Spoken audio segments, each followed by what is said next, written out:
Hello and welcome to the first episode of Sports Talk for the 2024-2025 school year.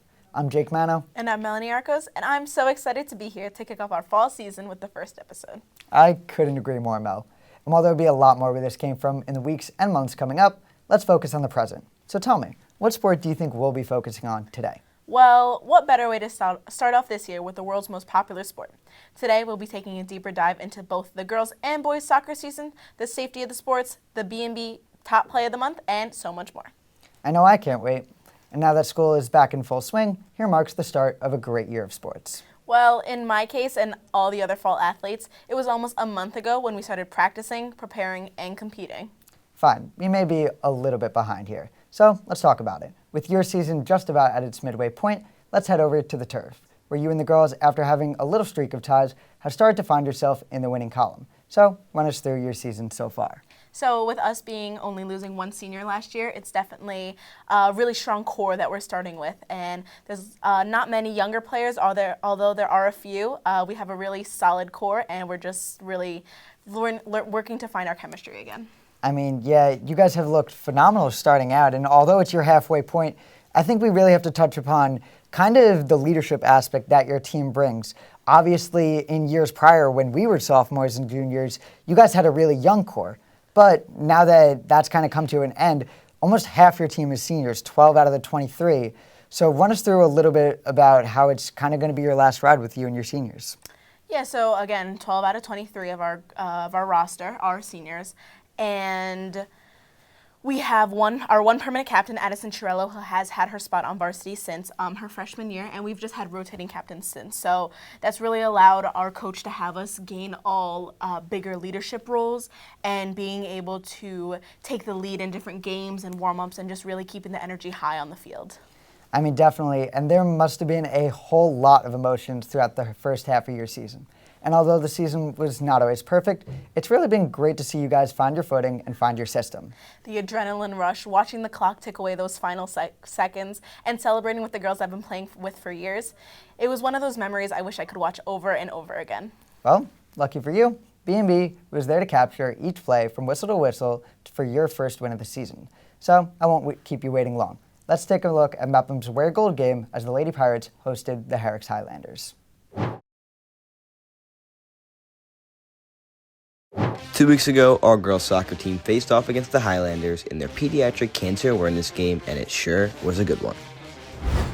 Right off the kickoff, the Pirates tried effortlessly to get past the Herrick's defense, but they were unable to generate any chances. 2.5 minutes in, Bianca Mayo was fouled along the sideline, and this allowed for our first scoring chance of the game. Kick by Tansy is up and in. Heads it right in. An assist by Caitlin Tansy, and that was an incredible junior-to-junior play there for the Pirates.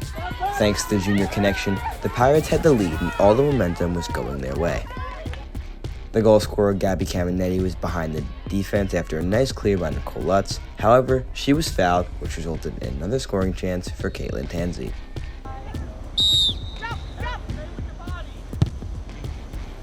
Unfortunately, the Pirates weren't able to capitalize, but the momentum was still in their favor. After several minutes of back-and-forth action, senior Mel Arcos was finally tested by Herrick's and was able to keep the score 1-0. Moving on, after a solid throw-in and through ball, Caminetti was able to net her second, giving the Pirates an early 2-0 lead. Herrick's gave it all that they could to cut the lead in half, but the Pirates' defense was solid and let nothing through on Arcos in the remainder of the first half. At halftime, Pirates 2, Highlanders 0 was your score. A couple minutes into the second half, Caminetti was looking for a third goal of the game, but Hannah O'Brien of the Highlanders made a great defensive play and kept the score 2-0. Herrick's, trying to build off their strong defensive play, got several chances, but they came up just short. After more back-and-forth play, Addison Yema, trying to extend Mepham's lead, gets stopped by the Highlanders goalie, keeping Herrick's in reach. Moving forward, the Pirates are granted a free kick, and it's none other than Caitlin Tansy who sets up the Pirates' third goal of the game. There it is from Tansy. And Leah Smith buries one in the back of the net as they finally find Leah Smith for the goal. Herrick's have a tough hill to climb, being down 3-0 with less than 20 minutes to go. Speaking of the Highlanders, they drove right down the field off a kickoff and almost put one away, but Arcos stood tall in net and made the save. In the end, the Highlanders did all that they could to come back, but the Pirates ended up taking this one by a score of 3-0 and were led by Caminetti's 2 goals. For B&B, I'm Matt Nadoff. Mel, there's so much to look back on for the start of the season. But I want to transition. While your season is halfway over, the push to playoff now begins. So what do you think you and the rest of the Lady Pirates will have to do to prevail ahead of your conference? I think definitely saying that we need to finish in the final third. I think that's one of our biggest things. We really just need to learn how to put that ball in the back of the net. And I think once we get that down, I think we're going to absolutely kill it in our conference. I mean, definitely. I think the biggest thing I could say about your team is you guys have looked polished. I think from offense, defense, to even you in the goal, you guys have a very good communication system where there's no selfish players on your team. And I think that's one of the things that looks the best on the field. I think you guys want to make the extra pass. I think you guys want to find the cutting girl close to the goal. And I think that's what's really been a huge success for you guys. Yeah, I think saying that, again, we have a lot of veterans, not much has changed. So this year, we have girls from every single grade, and this has been the most amount of equal talent that we've ever had on a team that I've been a part of. Everyone plays a part, and everyone knows when to kick in and give it their all. You know, Mel, hearing all this about your season kind of makes me start to wonder what you guys even say throughout games or even practices. Well, why wonder? Jacob Sardui and the rest of the B&B crew came out to one of our practices to capture all the laughs, comments, and candid moments. Here's Mic'd Up.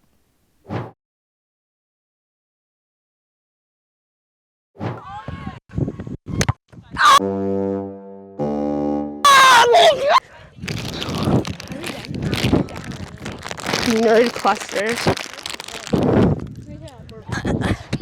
Ow.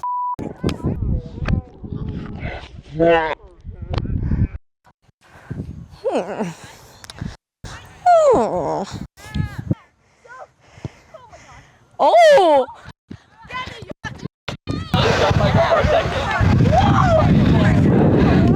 Body's promised tomorrow.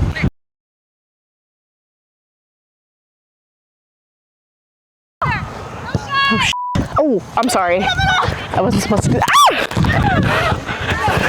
No way she missed that. Oh, Jesus. I'm gonna hit someone in the head. Alright. Oh, wait. Who has a better ASMR, Bianca or Leah?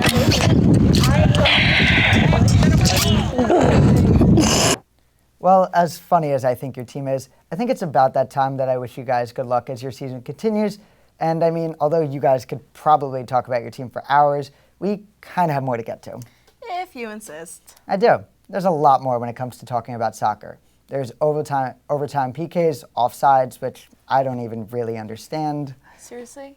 Offsides? Aren't you supposed to be the sports guy here, Jake? Was that really necessary? I think so.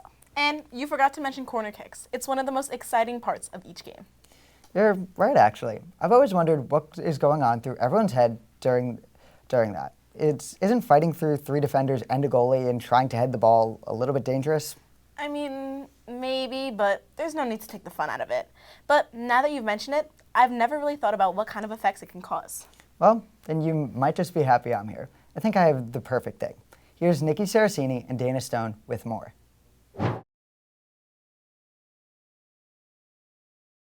That ball almost hit me in the head. It was an accident. You know, you could have used your head to control it, though. But isn't that dangerous? I could have gotten a concussion. Heading the ball is a fundamental part of soccer, allowing players to control the ball and generate distance and power in instances where the ball is in the air and they cannot use their feet to get untouched. Headers can help players defensively when clearing the ball. They can help gain possession or score goals. Headers can be beneficial during the games of experienced players, but for young athletes who do not know how to head the ball properly, can be very dangerous. That is true. Many parents are concerned that children will get head injuries that could potentially cause damage to their developing brains. In addition, studies show that these injuries could cause long-term brain damage. Soccer players who continuously head the ball over years of play could potentially develop long-term changes in brain structure and function. Not only can heading the ball cause long-term brain damage, but it also causes head-to-head and body-to-body collisions. There are still a number of safe headers that occur during soccer matches, though, and for players that have been taught to head the ball for years, it wouldn't be fair to take that away completely. If headers were gradually introduced to players when they become high school age, it would allow them to have the strength necessary to avoid some injuries that occur when the ball comes in contact with the player's head. This would allow the players to learn the proper technique that goes into heading the ball and could help them be more aware of any concussion symptoms in case something goes wrong. Players that are younger can be banned from heading the ball during games, but can still practice heading in a controlled environment so they avoid collisions but learn proper techniques. That way, when they are high school age, they don't feel like heading the ball is a new skill that they have to develop entirely. Young players can also be taught to quickly scan their surroundings before they go to head the ball, so they avoid colliding with other players or goalposts. By safely introducing this concept to players that are older, they can be taught the importance of safely heading the ball as well as the risk of injury if it is not done properly. They can also better understand the right time to head the ball so that they don't attempt it when it's not necessary. While it may seem simple to ban headers in games for players that are not of high school age, it will be unfair to the younger players that are already starting to head the ball in games. Yes, but at the age that heading is permitted in games is raised each year, the players that are currently learning to head the ball are not banned from this, and players that haven't learned will be taught until they are of appropriate age. You know, I've never thought about the possible effects and even dangers. To me, it's just a game-to-game basis. Well, that's not going to stop you from going after the ball and goal, is it? Nope. And you know what they say about being aggressive. Well, can't say I didn't try to warn you. Just be careful, please.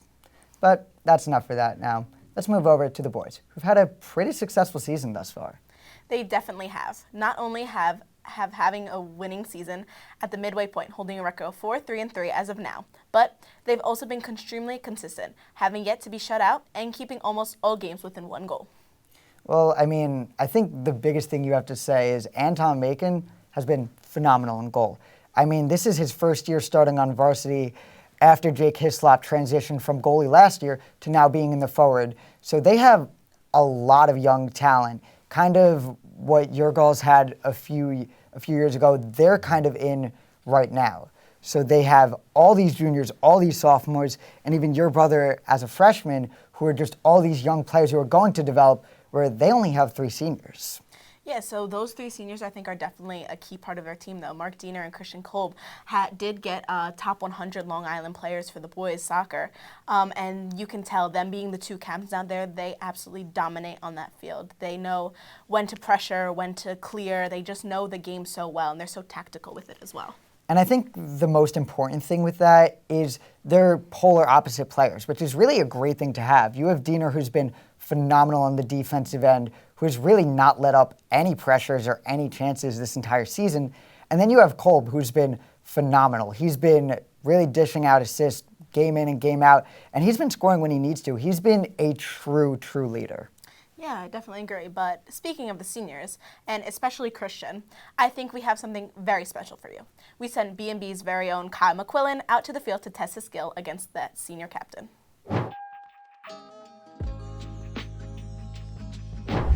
Thanks, Jake and Mel. I'm out here with Christian Cole. We're out here on the Mepham soccer field, and we're going to be playing some nothing but a net while I'm interviewing him. It's going to be a lot of fun. Let's get right to it. Starting here in the end zone. Let's get to it. I think you better hit this. This is like a must hit. Okay, yep. All right, I was born for this, all right? There's nothing that I shouldn't be able to make this. It's not that bad. All right. Oh yeah, I'm just getting started. That's right. All right, let's go from the goal line. All right, Christian. How's Mepham soccer been so far? How's the team been in overall? It's been a good year. We're 2-3-3 right now, but looking forward to improving that and getting a winning record. That's good, that's good. Damn, that was flawless. That was flawless.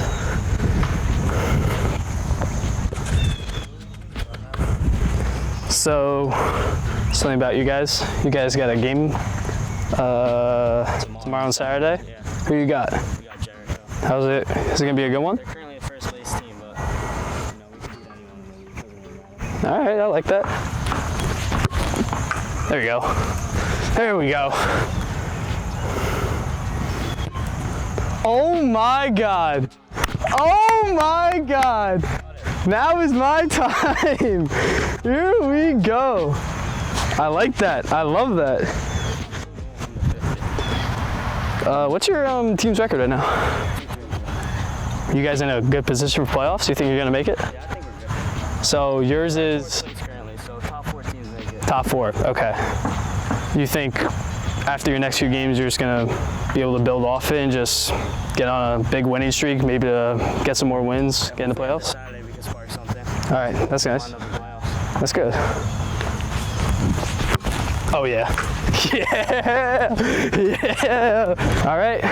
Appreciate you having me out here. Of course. Thank you very much for coming, Christian. Thank you. That's all we got from down here on the Mepham soccer field, and back to Jake and Mel in the studio. See, Mel, I told you. I knew Kyle had it in him. You must be crazy. I think Christian was taking it way too easy on him. No, I don't know about that. I had all the faith in the world in him. Volleyball, soccer, skills translate, no?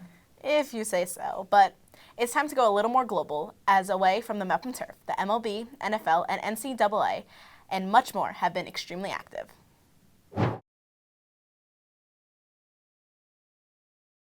First, I bring you to MetLife, where my favorite Giants took on the Dallas Cowboys. In the first half, it was all Cowboys, as veteran Ricker Dowdle took a screen pass all the way to the painted grass, and CeeDee Lamb took a one-on-one coverage play, 55 yards, to put the Cowboys up 8.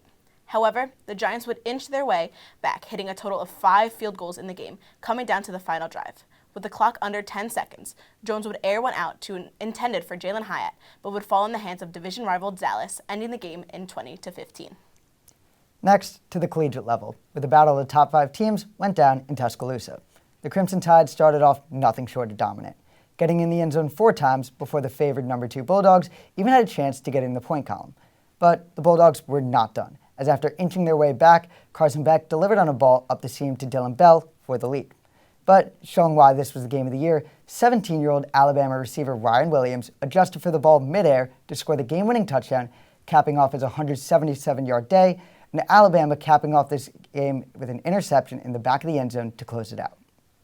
Sticking to the SEC, where the number 6 Ole Miss hosted unranked Kentucky.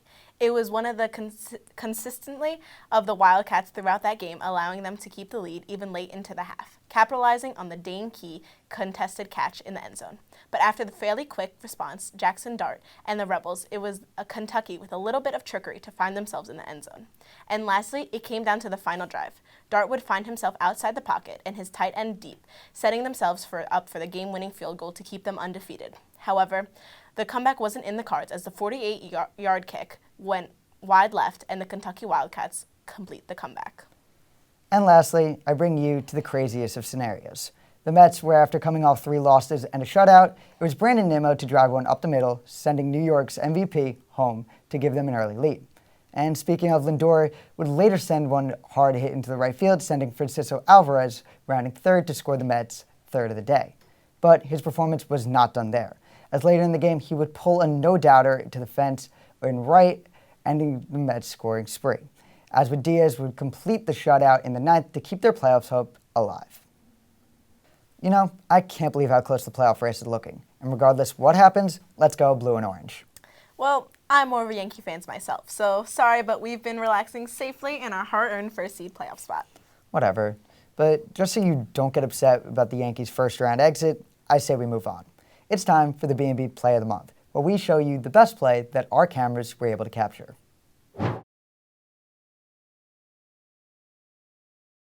Let me take you to the B&B Game of the Week, where the Mepham Pirates took on the East Meadow Jets. With only 10 minutes left in the game, the boys were down 1. But with back-to-back opportunities and a young star, in just 3 minutes and 13 seconds, the rest was history.